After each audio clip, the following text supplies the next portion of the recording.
এত দীর্ঘ সময় ধরে অতীব ব্যস্ত প্রফেশনের মহান ব্যক্তিদেরকে এত লম্বা সময় এখানে উপস্থিত রাখতে পারা বা উপস্থিত থাকা, এটা একটা ব্যতিক্রম। আমি বসে বসে ভাবছিলাম যে ওনারা এত সময় ধরে ধৈর্য ধরে কীভাবে বসে আছেন। তখন আমার মনে পড়ল যে আপনাদের দীর্ঘ প্র্যাকটিস এবং অভিজ্ঞতা, কারণ ডাক্তাররা 4-5 ঘন্টা ধরে ধৈর্য সহকারেই প্র্যাকটিস করার অভ্যাস আছে। সুতরাং একই জায়গায় অনেকক্ষণ বসে থাকা তাদের জন্য নতুন কোনো বিষয় নয়। আমি নেগেটিভলি বলিনি, পজিটিভলি বলেছি। আসলে যে একটি পরিবর্তন হয়ে গেল, এটার নাম বিপ্লব নয়। আমরা অনেকে বিপ্লব হিসাবে এটাকে আখ্যায়িত করেছি। বিপ্লব আরও ব্যাপক, বিপ্লব আরও বেশি করে অর্থবোধক, বিপ্লব একটি সার্বঙ্গীন দ্রুত পরিবর্তনের নাম। বিপ্লবের সাথে একটি আদর্শ পরিপূর্ণ বিজয়ের একটা সম্পৃক্ততা আছে। আমরা যে পরিবর্তনটি পেয়েছি এটা অনেক বড়, এতে কোনো সন্দেহ নেই। এটার নাম দিয়েছি আমরা স্বাধীনতা 2, ইন্ডিপেন্ডেন্স 2, দ্বিতীয় স্বাধীনতা। এটা যদি আমরা 71 থেকে শুরু করি তাহলে নিঃসন্দেহে ইন্ডিপেন্ডেন্স 2। আর এই ভূখণ্ডের স্বাধীনতার কথা যদি আমরা বলি, কারণ আমরা 47-এ একবার স্বাধীন হয়েছিলাম, আমরা 71-এ একবার স্বাধীন হয়েছিলাম, আমরা 5 আগস্ট 2024-এ আরেকবার স্বাধীনতা হয়েছে। 47-এর স্বাধীনতা আমাদেরকে পরিপূর্ণ স্বাধীন করেনি, 71-এর স্বাধীনতাও আমাদেরকে পরিপূর্ণভাবে স্বাধীনতার স্বাদ লাভ করতে দেয়নি। সে কারণে আমরা ইন্ডিপেন্ডেন্স 2 অথবা 3 বলছি।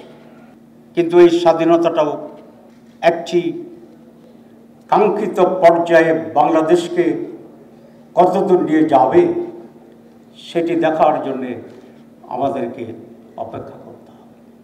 যেই স্বাধীনতাটি একজন মানুষ লালন করে তার হৃদয়ে পরিপূর্ণ অর্জনের জন্য যে স্বাধীনতা, সেই স্বাধীনতা লাভের জন্যে আমাদেরকে আরো অনেক প্রস্তুতি নিয়ে সেটি অর্জন করতে হবে। এবং একটি কল্যাণ রাষ্ট্র যখন আমরা প্রতিষ্ঠা করতে পারব, not by words, not by conception, in reality, এবং নট পার্শিয়াল, ইন ফুল, তখনই আমরা বলবো উই আর ইন্ডিপেন্ডেন্ট।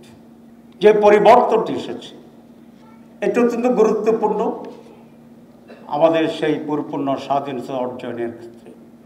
এই কথাটা এই জন্যই বললাম, আমরা যারা সমাজ পরিবর্তনের জন্য কাজ করছি, নট ফর পাওয়ার, আমরা যে একটি আইডিওলজিক্যাল মোরাল ইমানসিপেশনের জন্য কাজ করছি, not for gaining some worldly wealth and better posting, আমরা যারা আল্লাহর পরিপূর্ণ সন্তুষ্টির মাধ্যমে জান্নাত পেতে চাই তাদেরকে আরো অনেক দূর যেতে হবে। এই মানসিক প্রস্তুতি এখন থেকেই আমাদের আরো দৃঢ় করতে হবে এবং কর্তব্য নির্ধারণ করতে হবে। কয়েকদিন আগে আমার একটা ব্লাড টেস্টের জন্য আমি কিডনি ফাউন্ডেশনে গিয়েছিলাম, নীরবে গিয়েছি। আবার টেস্ট করে আমি দোতলা থেকে নিচতলা নেমে গাড়ির জন্য অপেক্ষা করছিলাম সিঁড়িতে, তখন এই প্রতিষ্ঠানের চেয়ারম্যান নামলেন গাড়ি থেকে।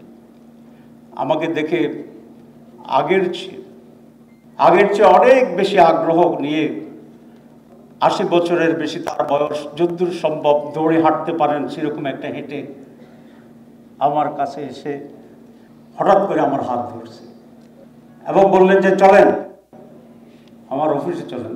গেলাম, অনেক মুরব্বী মানুষ, উনি বলাতে গেলাম। খুব আগ্রহের সাথে আমাকে বসতে বললেন, বসলাম, চা দিতে বললেন, চা আসলো, কথা হচ্ছিল। আদর্শিকভাবে উনি আমাদের খুব কাছের লোকের কন্যা, আমাকে আগে থেকে চিনত। বললো যে এবার তো আপনারা ক্ষমতায় যাবেন। তো ওনার মুখে এটা শুনে খুব বিস্মিত হলাম, উনি খুবই নামি মানুষ। তো আমি বললাম যে না স্যার, এবার আমরা যাব। কি বলেছি এইবার যাবো না বলছি, যাবো না বলি।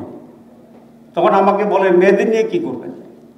তারপর মেয়েদের নিয়ে কি করবো? কিছু করবো না। যে পর্দা করবে করবে, যে মুখ ঢাকবে ঢাকবে, যে খোলা রাখবে খোলা রাখবে, যে পর্দা করবে না করবে না। আমি বলবো আমরা কোনো কিছু ইম্পোজ করবো না, চাপিয়ে দেবো না। তো উনি বলে যে আপনার কথা শুনে তো আমি বিস্মিত হইতেছি। আমি বলি আমি যা বলছি তাই জামাত ইসলাম মনে করি। তারপরে বলল যে আপনারা হাত কেটে দেবেন কিনা। আমি বললাম যে না স্যার, আমরা হাত কাটব না। কী করবেন? বলছে আমরা এই মুহূর্তে একটা ওয়েলফেয়ার স্টেট করব। কি বলেছি?